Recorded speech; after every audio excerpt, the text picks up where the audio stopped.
You're about to listen to the Complete Developer Podcast, the podcast by coders, for coders, about all aspects of life as a developer. I'm Will, the curmudgeonly experienced developer. And I'm Beej, the optimistic newbie developer. You wake up at 5:30 in the morning, get showered, brush your teeth, hair, get dressed, walk the dogs, get the kids ready and fed breakfast, and you're out the door by around 7.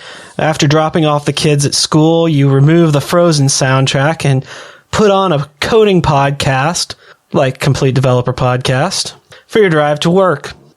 When you get to the office, first thing you do is find the coffee and start pouring the juice of life down your throat before your morning stand-up. A few meetings, some emails, and a brief stint looking at the code, and you're off to lunch with coworkers to discuss the afternoon's agenda. Upon returning to the office, you code for the rest of the afternoon, and then it's time to go home. On the way to pick up the kids from school, you listen to another podcast, this one about starting your own business, because once the kids are in the car, it's frozen, and more frozen. You get home, grab the kids a snack, set them up doing their homework while you set up shop down in your office for a long night of coding on your project. Wash, rinse, repeat, another day. Welcome to another episode of Complete Developer Podcast. This week, we're talking about downtime and why you need time away from working and coding. But before we get started, Will, what have you been fighting this week? Well, Saturday morning, I switched my primary dev box over to dual boot with Linux Mint. Welcome to the Linux community, my friend. Yeah, and I actually worked on the Gantt Software Systems website from the Linux side using VS Code. Was able to do everything I needed to do and deploy. Had a little bit of a sticking point with video drivers because that box has got 2 video cards and 4 monitors attached to it, and X Windows can be a little irritating with that. They're NVIDIA cards, and so you've got to get the right drivers. And it turns out in Linux Mint that the latest available through their repositories will not work for what my setup is, and so I had to find a different PPA and download and go through all the hoops. But once all that was up, everything just worked like a champ.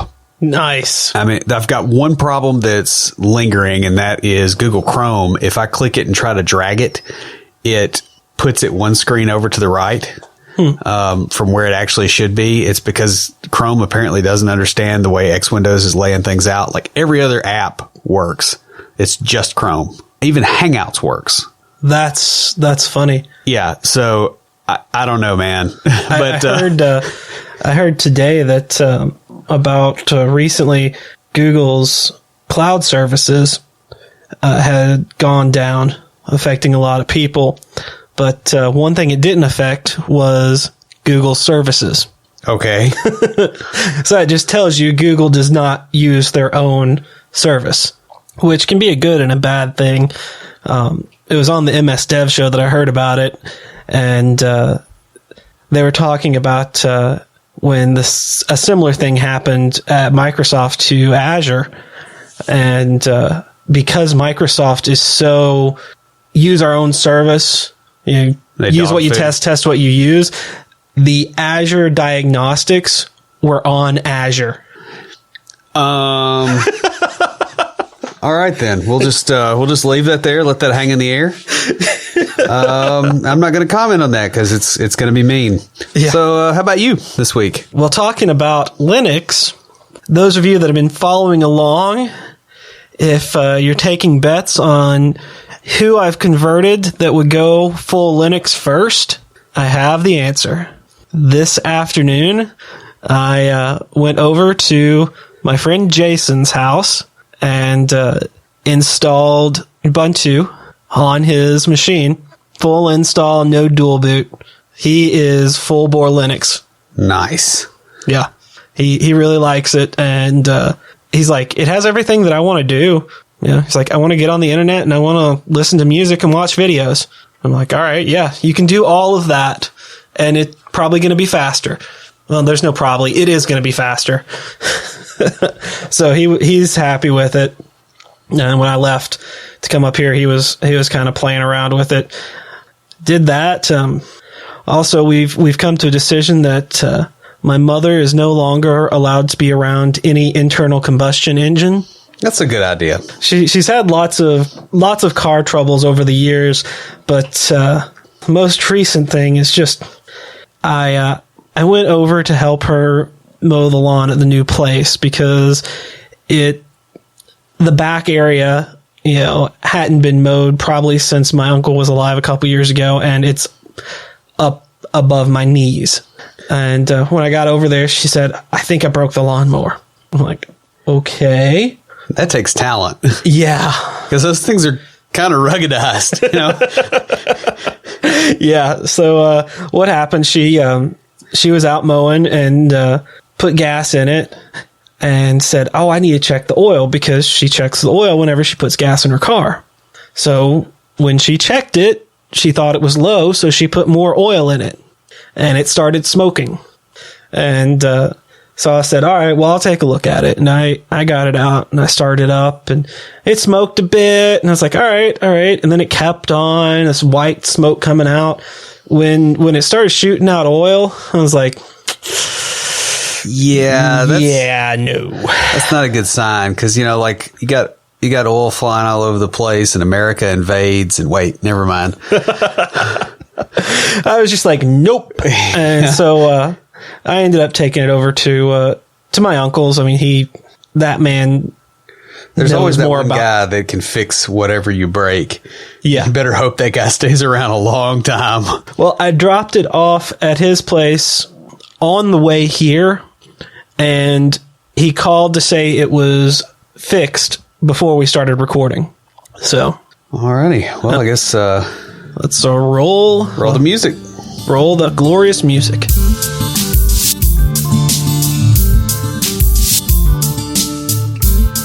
This week for IoTs, speaking of vehicles, I have a fun little project called the Pi Dash Cam. And what I found was a guide to building a dashboard camera with a Raspberry Pi. And it's actually two cameras for your vehicle, a front and a rear camera. It's a very good project for Will, as it does not involve soldering. Nice. And it's really nice the way they have the post set up, because it's broken down into sections, and you click on a link and it takes you to the next page in the process. But it's installing the OS and configuration, wiring the buttons, LEDs, and GPS. So it goes through all these little bits and pieces. Mm-hmm.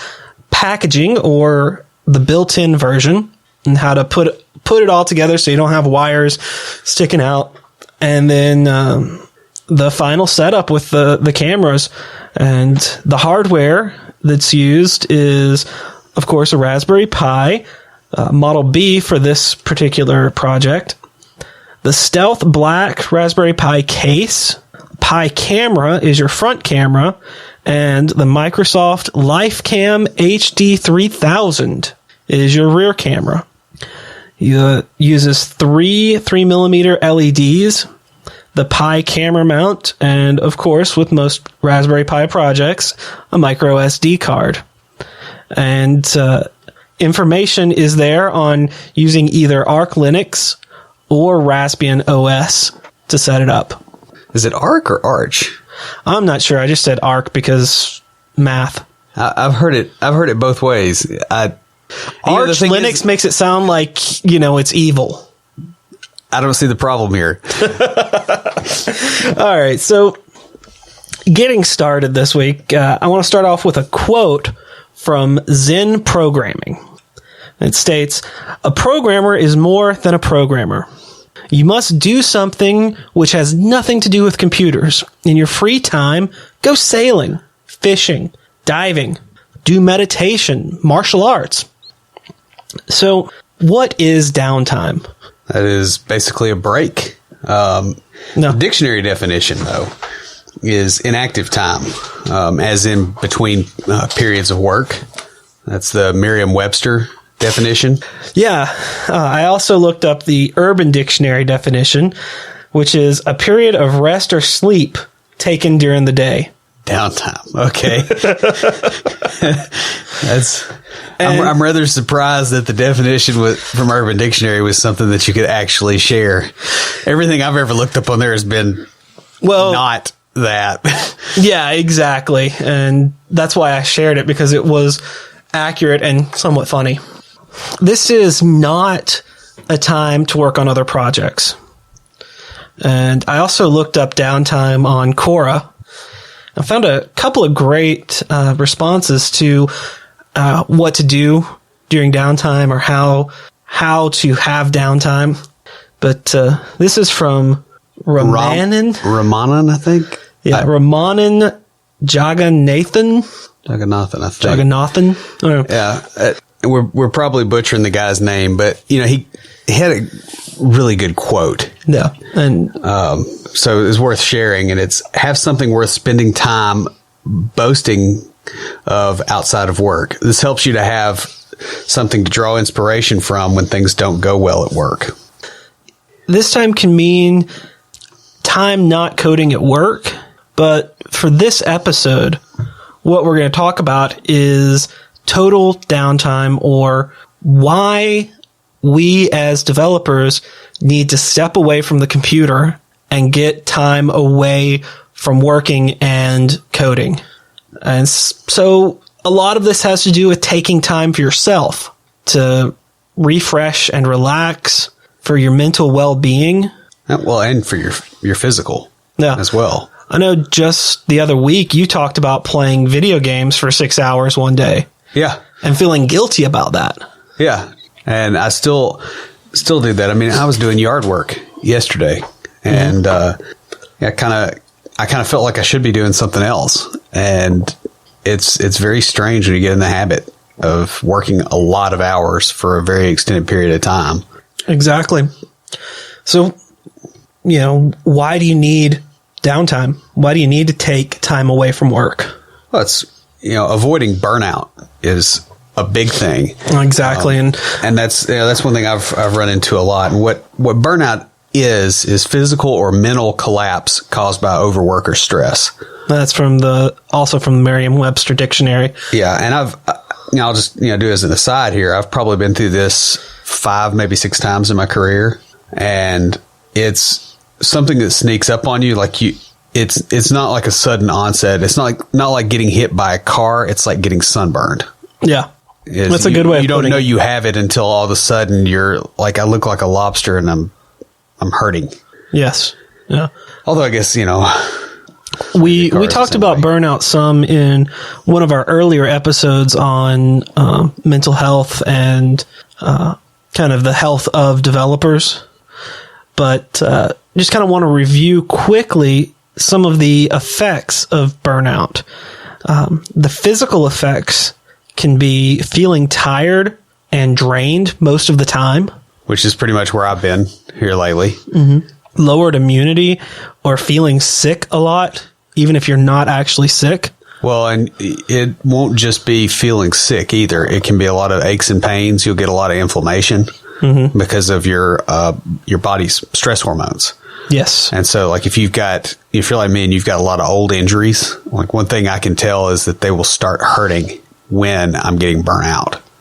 And that goes right along with the frequent headaches or back pain and muscle aches. Yep.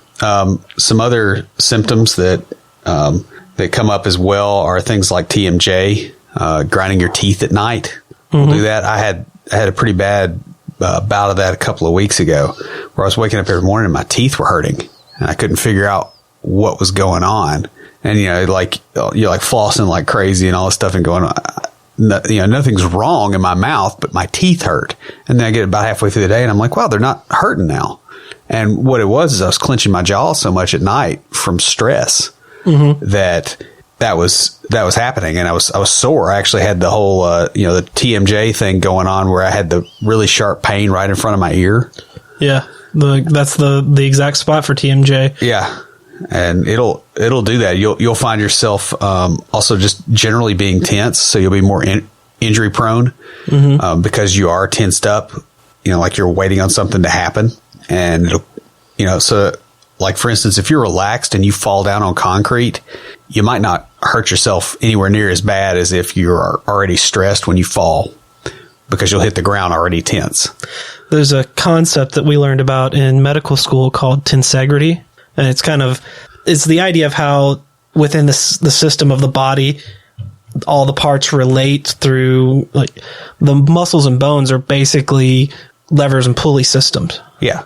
And they are all connected. So something that happens to your shoulder can have an effect on your hip. Yeah. Usually the opposite hip. It's the way it works, but yeah, because it cross pulls across the plane of the spine. Yes, exactly. But that also has to do with exactly what Will said, where if you fall down and you're tensed up, that percussion from the hit is going to travel further and do more damage than if you're relaxed. Yeah, and I mean, you're not going to be perfectly relaxed falling, but if you're already tense, and it's not just falls, it's, stubbing a toe, your daughter opening a car door and, right into you. Yeah. That's happened to me like twice here in the last month. I need to congratulate her on that. Yeah. Just so many little injuries. So, yeah. And that's just the physical effects.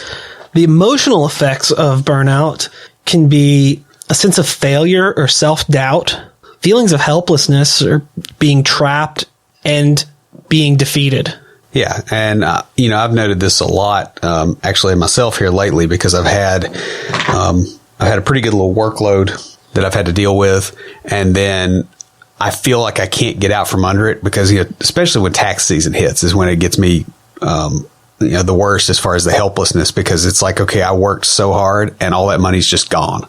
Yeah. And you feel like I'm never going to get out from under this. Mm-hmm. No matter how hard I work. And a lot of that is really it's not the workload that does it to you. It's the fact that you're working more than you should. Mm-hmm. You also get kind of a loss of motivation. Yep. You don't want to do more, even though you know you need to, and you feel you have the cognitive, I need to keep going, but that drive that drove you to that point is not there. Well, and you also know that, whatever you produce is going to be bad because you feel bad.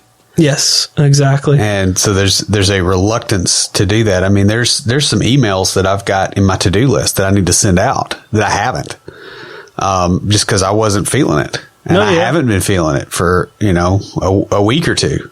I completely understand. It's the same with even some of the show notes.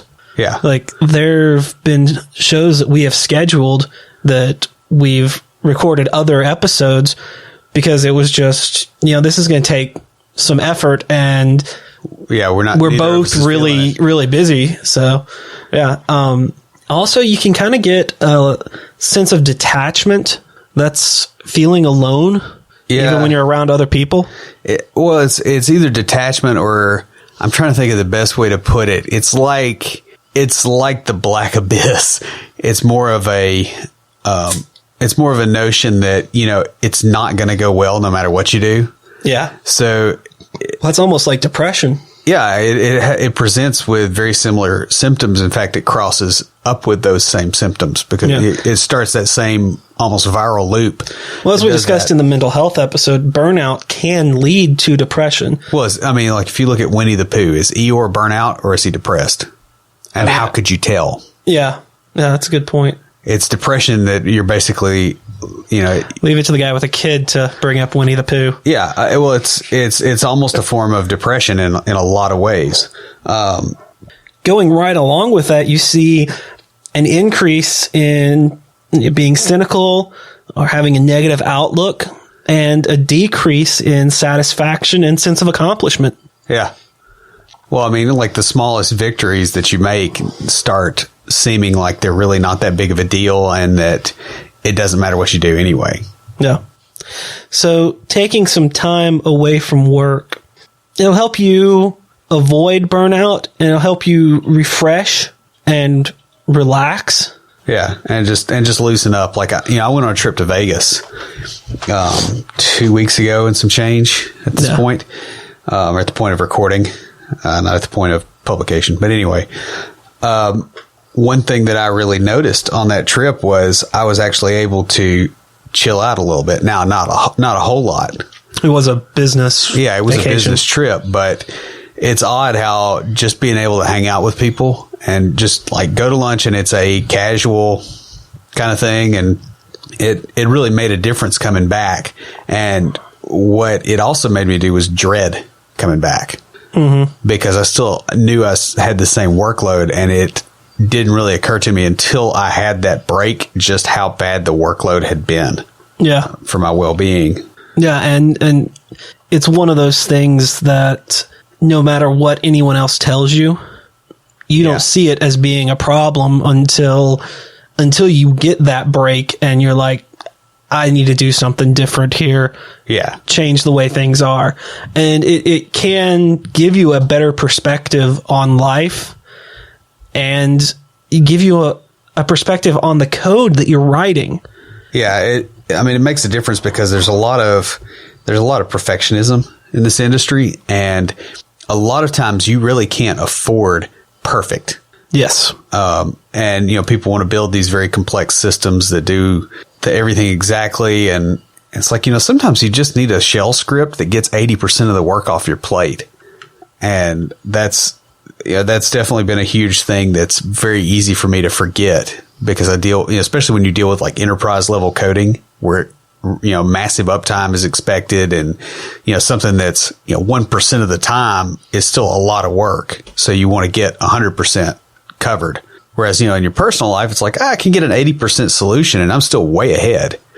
Yeah. Like I was trying to figure out how to build how to do a survey for market research for the book. And, trying to figure all that out. And I finally realized, crap, I can use Google Forms and attach it to a spreadsheet and I'm done in 30 minutes. Exactly. I bet I spent 5 hours agonizing over what choice to make. And it's like, this is close enough. Well, that's why you had, or not why, but that's one of the reasons you had for paying me to create the layout for your website, was because you had other things to do that you knew me as a junior developer, I would not agonize over the same things as you. Yeah. And you would get it. And you would get it there. And there was one little thing or something that I had to CSS. Yeah, there was a CSS issue, and then there was like the RSS reader was. Yeah, because the one that I had found turned out to be, what I thought was a freemium service was a trial-based service. Yeah, and so it had stopped working, which is totally fine because I got a pretty eloquent solution. Of course, it is going through Yahoo's RSS servers, so I may still have a problem here very soon. But it works for now. That's okay. I'm working on a plugin for Hexo that will do that because I could not find one. There are a ton of plugins if you want to produce an RSS feed or an Atom feed, but not for reading them. And and I used the jQuery one. Yeah. That, I was like just pointed it at an element and said, here's the site that I want you to pull off of.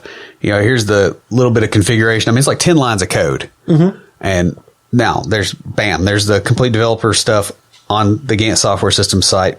It's done. It's not perfect. There's some things that irritate me about it, but like you discussed Frozen earlier, let it go. I knew that would come up. Yeah. I put that Frozen statement in there just for you. Yeah. So now that we've talked about why, I think we've been pretty clear on the why you need to take time away. If burnout isn't enough of a reason, being a better coder should be. Yeah. If that's the only thing in your life that... No. Because when all you do is interface with machines, you kind of tend to forget people a little bit. And it also biases your decision making towards programmatic fixes, towards something like, I'm going to build my own form that does a survey so that I can get the data that I need, when I could spend 30 minutes with Google Forms and have somebody smarter than me have already built that. SurveyMonkey? Well, I was looking at that and I was looking at cost on that and I'm like, They have a free plan, they don't do. But there was just a lot of back and forth and, well, what if I want to do this? What if I want to, and it's that perfectionism thing I know that what you comes mean. out. And then I finally figured out, hey, let's just use let's find somebody that seems kind of a dumb pundit and see what they used. And it was Google Forms. And I'm like, okay, you know what? This is good enough. Yeah. Because they could get by with it and it's not a lot of cognitive load. So I can build it in 30 minutes and then put it out there and I don't have to do any coding and we're done. Yeah. So now that we've discussed the what and the why, let's talk about the how. How do I take time away from projects and work? Wine, persons of the appropriate gender, and song. Yes, this is another one of the Quora answers from Phil Darnowski. You got that one right. Yes. And I just cracked up when I read it and just loved it. Knew Will would like it too. So first thing I have under here is schedule it. Yeah. And I mean, I've been doing this a little bit with my writing and just general downtime. I've been trying to put time in my schedule for things like meditation, for things like, okay, I'm going to be computer free for this time period during the day and do anything else. Yes. Whether that's cooking or yard work or, whatever. But actually schedule it so that it's a real thing, because what ends up happening is if you don't schedule it, other people schedule for you, or you'll do it for yourself because you can't handle the free time. That's one thing that I picked up from a mutual friend of ours that teaches IT securities and management down in Florida. He was in sales when I first met him at a computer company. He's still in sales. Well, yeah. He'll never leave sales. His conversation with him is a sales pitch. Yeah. But it's just he's selling much higher valued stuff now. And guys, you will understand exactly what we're talking about because we are going to have him on as a guest host talking about cybersecurity. I'm currently working on the outline for that, and we're in negotiations on when we can all get together and record.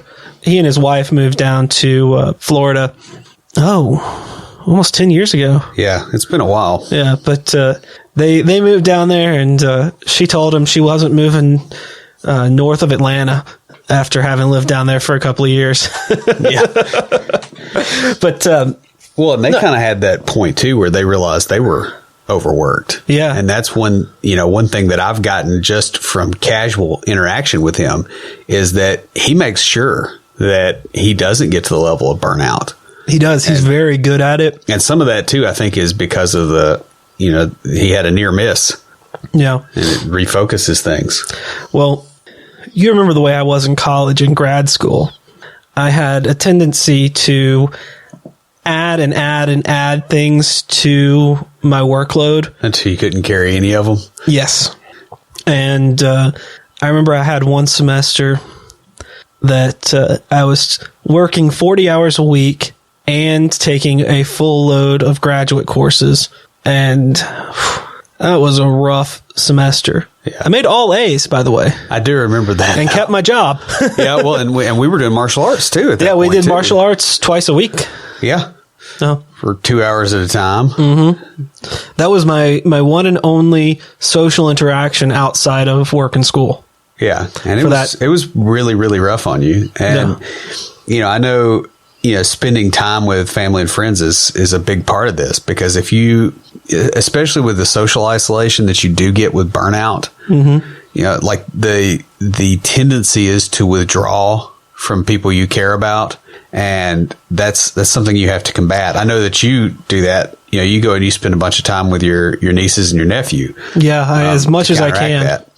And I do the same thing with my wife and my daughter. My wife and I, like, pretty much every Saturday night, and or Friday night, we'll watch a couple of episodes of X-Files at least. We're like working our way through. We're like on season 6 at this point.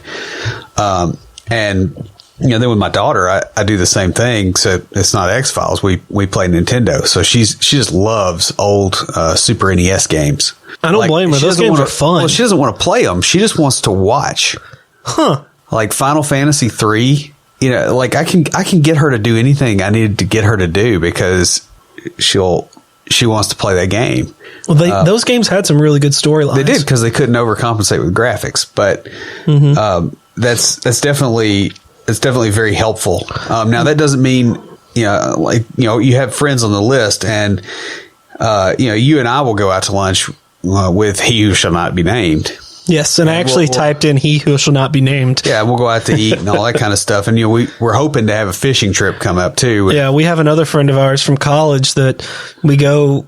Before I went off to medical school, we used to go on fishing trips, a few times a year. Yeah, and we'd go out to eat a lot and all that kind of stuff, and that's sort of dropped off, and we need to do it more. Now, of course, you're saying friends. This doesn't mean that you just go socialize with anybody, because when you're in that burnout phase, like dealing with people that you don't like really doesn't help anything. Well, that's true, and it's got to be that actual point, friends, not Facebook friends. Yeah. Well, that's true, but this isn't completely about dealing with having burnout. It's avoiding it. Yeah, and part of avoiding it is being around your friends, your real life friends. When you're at the point where you have to consciously decide to schedule the time to do things, you're on the curve towards burnout. Like it's a matter of time before it presents itself, but you already have it. Yes, and what I'm trying to say with the whole schedule it and the friends thing is, what I learned from our friend down in Florida is to schedule that time in your schedule, to actually write it down, free time, hangout time, whatever, because otherwise you will fill that time with other things, or someone else will fill it for you. Well, and it's very easy for that time to get filled with something stupid too, like getting on Facebook. Yes, exactly. And unless you find that relaxing, some people do. I don't know who those people are. I just do not. I'm increasingly wanting to shut my Facebook account down, because I do find that, especially if I'm burnt out and I'm tired, that I'll get on there and waste time. And I've not done it so much in the last 4 or 5 months, but I'll sit there and watch these massive arguments break out from people that don't know each other. And occasionally I'll troll and make it worse, but it's maybe more than occasionally. But it's a complete waste of time. Well, I used to do that a lot, and then eventually you get to where it's like, okay, you either have something useful to do or you need to shut off. Yeah, and that's the point I've gotten to with that. Another thing that will help you take time away from work is exercise, and the benefits in combating depression are not to be understated. Now, it doesn't fix depression. No, it doesn't. But it can moderate the symptoms to the point where you can live with the fact that your hormonal levels fluctuate during the winter, or it can be used as an adjunct to therapy, not as a replacement for. But if you are truly majorly depressed, therapy, medication are the best courses, but exercise, and you'll find most doctors will say this, but many therapists will say this too, is that exercise helps, and their patients that do exercise tend to get better faster. Well, I mean, the thing is most exercise that is actually going to really help you can't do while you code. Yeah, that's true. Like, you can't swing a kettlebell and code. You can't run a race and code. You could maybe go on a treadmill. I've seen people do that, which I think is... I've heard about this. Some of the podcasts we listen to. I've worked with a couple of guys that have done that, and it's... I don't see how they can do it, because I couldn't focus. Yeah, I don't understand it either. Plus the whole the whole standing desk thing sounds like a great idea, but it just doesn't seem to be in general. Like, well, see, the thing is, you do this. You and he who should not be named do this. I do this. We walk. I was saying we did this when we were in college. When we were staying up late writing papers, we'd go for a walk just to kind of to clear our heads and refocus on what we were doing. And because it was a nice neighborhood, the cops would show up because people don't walk there.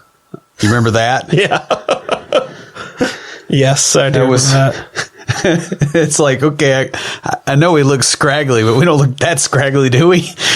No. But we both have gotten to the point where, we realize that we have to do the exercise to relieve stress. I mean, that's why my wife runs as much as she does. She's going to do a half marathon here in Nashville this next weekend. Which, by the way, anyone that is here in Nashville, if you would like some exercise but just don't know what to do, I have about 2 acres that needs to be mowed on a weekly basis.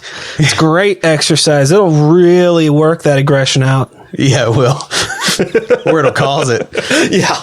But I mean, it is really good for, relieving stress. And, I find especially things like lifting weights really drops the amount of aggressiveness that I tend to feel, especially as I curve towards burnout.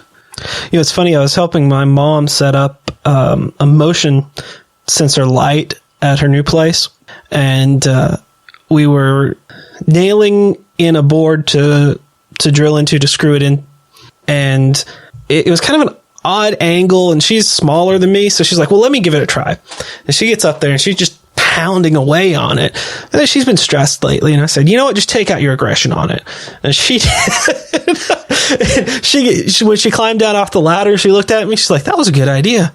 I feel a lot better now. Punching bags are great for that, too. Yeah. I was like, this is why I do martial arts. It really does help. I was like, you ought to go take you a class or something. Or just go, get a maul and go hit a stump. Yeah. I've done that before too. It's like you can just absolutely wear yourself out and get nothing done at all, but it works great. One of the things I used to love doing, I took Filipino martial arts for a while, and we would have tire stacks. Yep. It was to practice the strikes and the force, getting that force of hitting and not just, practicing swinging. Yeah. You get on those and you can just wear yourself down, And you will feel a lot better. In general, it's just good to have hobbies. Yeah. And we've got another quote here from Zen Programmer, which is, whatever you do it with all the power you have left.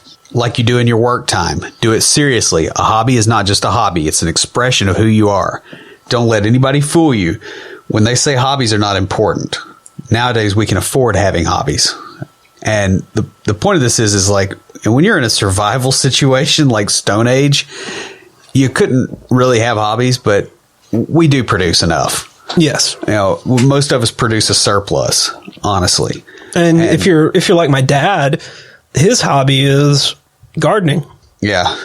And let me tell you, that ain't easy. I've gone out and helped him in the garden. I mean, I grew up dealing with that. My dad plants way too much. Anytime he plants anything, like he does not, there's no setting for him. It's off or it's overboard. Yeah. Which is fine. That's the way he does things. And do you remember the summer before I went off to medical school? My dad took up their how tired you were from that. He took up their entire backyard with a garden. Now, for about 3 years later, we're still eating green beans from that garden. Yep. And it was awesome because and I helped because I did. I got out there and worked with him in that garden. And when you eat the food that you have labored to grow. Yeah. There's something more real to it. Mm-hmm. And I don't know. It's an odd thing, and it's definitely way better than going in and getting it at the grocery store. But no. So Beej and I both have hobbies. We talked about this in episode 0, I think. Yeah. We kind of went over it, and it's kind of a light who we are episode. But I thought kind of to review a little bit, we would go over some of our hobbies. Yeah, these are things that you can at least try doing, and, Beej, I know you read a lot because you've always read a lot. You've always had you're about like me. You have a ridiculous library that's not even remotely. The important thing is these are non-technical, non-educational books. Now, I have a huge library of technical and educational books too. I read educational books in other disciplines. Now that for fun, like history, especially. I've been reading a book called Caveman Chemistry. Ooh. And the guy goes through, it's basic chemistry, but the way he does it is just really, really good. It's like, wow, this is better than any chemistry class I've ever had. That is neat. And I'll go through stuff like that. I do that, and something that I enjoy that I never knew I would have enjoyed until I read the book because I met the man that wrote it. I thought for a minute you were going to say Twilight, but Twilight was written by a woman, so we're good. I'll talk about that in a minute. No, seriously though, military autobiographies. Yes. I got into those and I didn't realize I would like them. Like modern history stuff. Yeah. Guys, if you're a podcast fan and you listen to Serial, think about season 2 of Serial. Talking about Bo Bergdahl. Yeah. Think of that, but from that kind of story. Not. Yeah, that kind of a story, but as a book and written by, someone that. Colin Powell. Or, somebody that's seen some stuff and had some, classified data access. And yeah, those are pretty interesting. I know you also ride the motorcycle. Yeah, I love riding my motorcycle, but you never do it up here. I don't know why you don't want to be on any road in Nashville in a motorcycle. I don't know. I don't understand what scares you about that. You guys know I recently moved a bit closer. I have not moved my motorcycle from my parents' garage because I don't have a garage right now. But I need to find the cover I have for it before I move it down here. But yeah, I like doing that. I also like just kind of tinkering with it. I change my own oil and I currently have a project to add LED lights to it. Nice. And I also want to add a charger for my phone to it because I have I ride a cruiser, but I have a helmet, and yes, I just bumped my microphone because I cannot talk without using my hands. I have a helmet that has the Bluetooth connection to my phone, so that I can answer phone calls, which not usually a good lots idea. of them. Yeah, I get lots of phone calls while I'm on my bike, but or podcasting for that matter. Tell me about it. Yeah, but actually, when I bought the bike, I was married, and my ex-wife and I got those helmets because they were wirelessly connected to each other, so we could talk as we were driving down the road. Oh, nice. Yeah, or listen to books. I do a lot of that too. So before Beej gets into the rest of it, his outdoors stuff, I want you to listen back to the tone of voice that he used. While he was talking about the motorcycle. That's what you want. Like the specifics are not that important. You want something to be that excited about other than coding. Yes. So we'll talk about yours a little bit. Of course, you got the weights. Yep. I do like my kettlebells and my squat rack and my deadlifts. I haven't done that as much as I should. You got me lately. into doing kettlebells. Yeah, mine tends to be it almost gets meditative, especially with the kettlebells. Mm-hmm. Doing the kettlebell swings because you completely zone in on that and there's nothing else. And I really do enjoy that. Another thing I enjoy doing is making wine. Yeah. Of course, we're sitting in the room that's got, I don't know, there's probably 70, 80 bottles of wine still in here from the last batch I made. And I really enjoy, wine making, cooking, making bread, making cheese, making pickles. I do quite a bit of that sort of stuff. Yeah, that reminds me, the last batch of sourdough you made that you sent a loaf to my parents. Yeah. They never got it. You hate it. Yep. So I told them about it, and they said, well, next time bring us some. So. Alrighty. Yeah, that was one of those things. See, I like to overcook. If we have like 4 people coming over the house, there'll be enough food for 20. And then it's like, I'll just send some home with everybody. That's because when you go to somebody's house, you eat enough food for 5 people. Well, yeah. Why did you invite me to your house if you didn't want all your food gone? That's a mentality we've both had since college that has still not gone away. Yeah, so people prefer to come to my house instead of me going to theirs for some reason. I guess that's why. The other thing is I do play video games, although not as much. I tend to like more difficult games. Like I don't do the mindless games very well. Like I used to like World of Warcraft when it was hard, but once it got too easy, where like basically if you can ever get drunk and face roll through the game, it loses its allure very quickly. Yeah, talking about video games, I got to do a shout out to Microsoft on this, because what you guys do with your Xbox Live Gold subscription is phenomenal.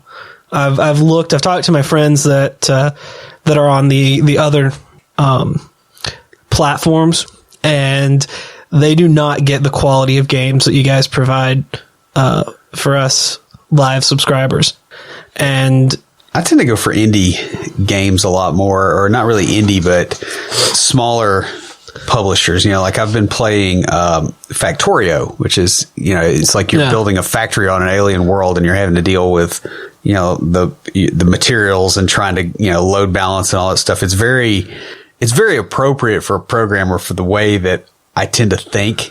Well, I told you, it's very similar in concept to Minecraft, except for Minecraft is more first person, which is what I prefer.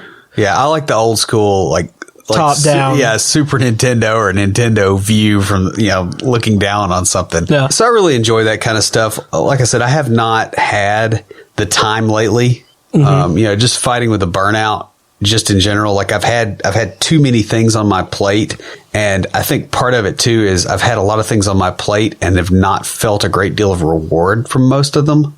Yes, I can understand that. And that's the other thing that produces the burnout too, is, like if you're getting that quick payoff, you can do things, you can do a lot of something if the payoff is there. Whereas if you're like, like my side project right now, I've been at it for 1.5 years and I've not seen any money out of it yet. And that's kind of getting to be hard to deal with. I understand that, because working on learning and a lot of the kind of projects that I'm working on as I'm trying to get a job as a coder, I get that same sense that, what am I getting out of this? Yeah, what's the payoff and where is it? Yes, exactly. Because the payoff is going to be a job as a developer, ultimately. Where you get to fight a completely different kind of burnout that's strangely structured almost exactly the same. Well, yeah, that's true. That's true. Yeah, so to recap, we started talking about what is downtime, kind of. This turned into a little bit of a show about burnout because of that being really the most important reason to try to get some downtime, and the one that's most applicable to everybody. Yes, exactly.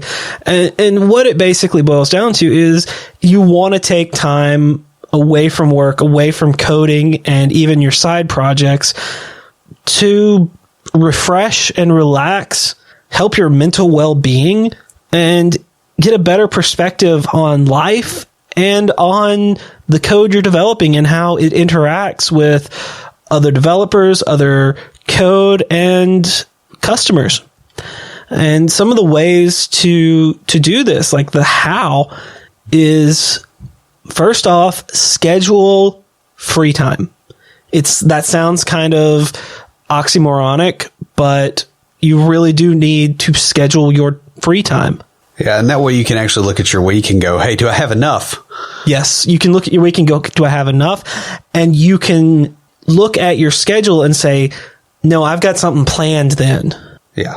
Even if you know that it's free time, that time is blocked off, and you'll be more reticent to drop it and put something else in there. Mm-hmm. Exactly.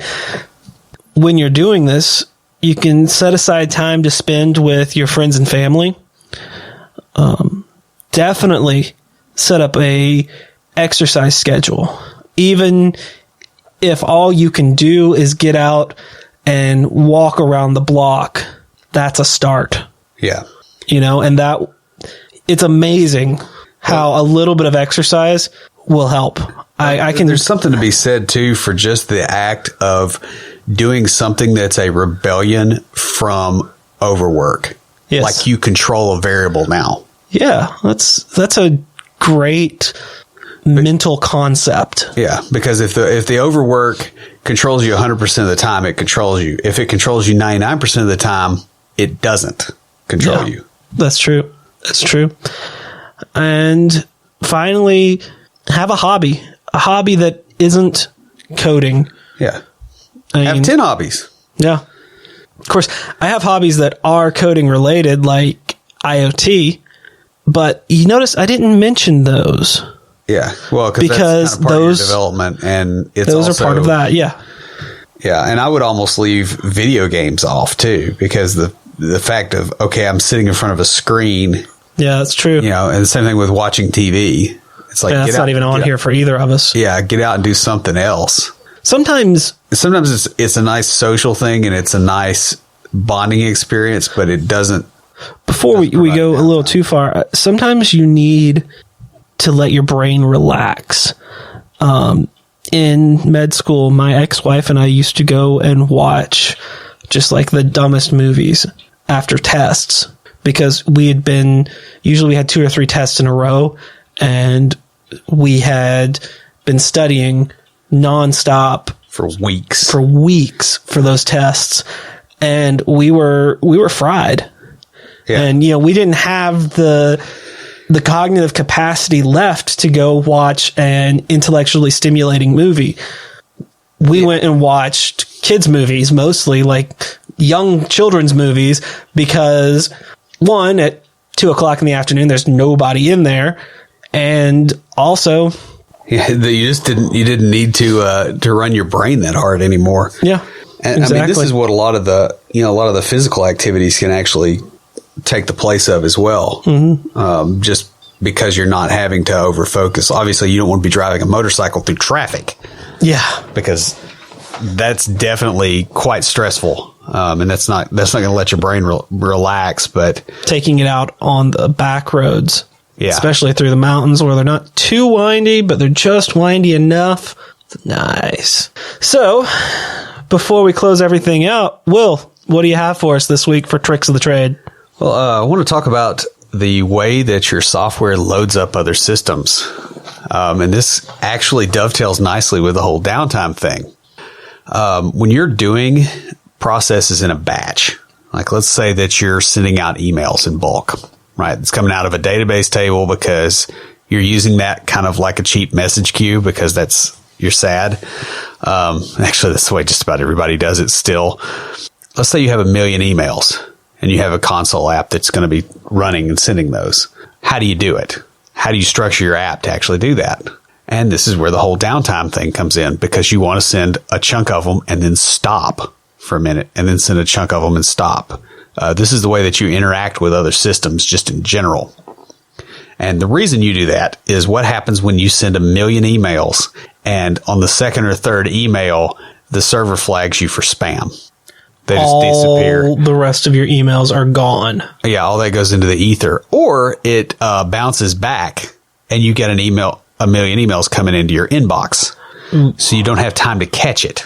You'll see this a lot with enterprise software where it's like, look, we're going to do this in batches. We're not going to do all the available work at once, because we know that, let's say that I have, let's say I have 80,000 things I need to do today. That's either 1 per second all day and, with a little bit of space in there, or I can do, 1,000, with gaps in there. But the idea here is to not necessarily always do things as fast as you can.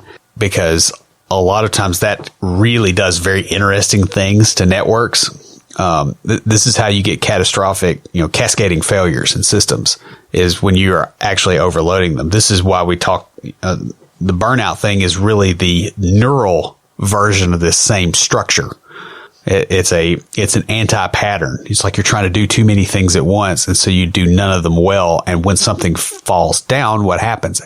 Everything falls down. Speaking of anti-patterns, it has been requested by one of my interviewers that we do an episode on anti-patterns. Put in link it. It already is. Okay. That's the answer to that. So, and actually, Linkit, and Kanban board software in general is built to show a conceptual model of this same principle, right? You have certain things in lanes. You overfill the lane. It's obvious. And a lot of those systems will actually stop you from putting things in the lane until you get some other things out. And it's to avoid the same kind of unless you failure. Go in there and, well, you can always change the settings, but the idea is that you can't handle all the work all at once. Yeah, that's the whole setup with the lanes and the card system. Yeah, all these things kind of file in together. Like the stuff that keeps your brain from wrecking because it's overworked will keep your project from wrecking. Will keep your set of software that runs your business from wrecking. The way that we look at computers and the way we interface with computers is built around the fact that we understand certain things with metaphors that relate to the way we process things. It means that we've built a lot of the same kind of stuff into the computers. And, it's the fact that, hey, you've got this much to process. Like some of it's just raw math and probability. So that's what I got. Dovetails with this. This is a programmatic application, though. If you have a question or comment for us, please email us at neckbeards@completedeveloperpodcast.com. Our theme music is an excerpt from Stand By for Titanfall by Pure Bells, available on SoundCloud and licensed under Creative Commons. The intro music for IoTs is Hillbilly Hip Hop by Jason Belcher. For references, show notes, and to sign up to our email list, be sure and check out the website at CompleteDeveloperPodcast.com. You can also follow us on Twitter at CompleteDevPod and like our page on Facebook to keep up with the news about the show. Thanks for listening. See you next time.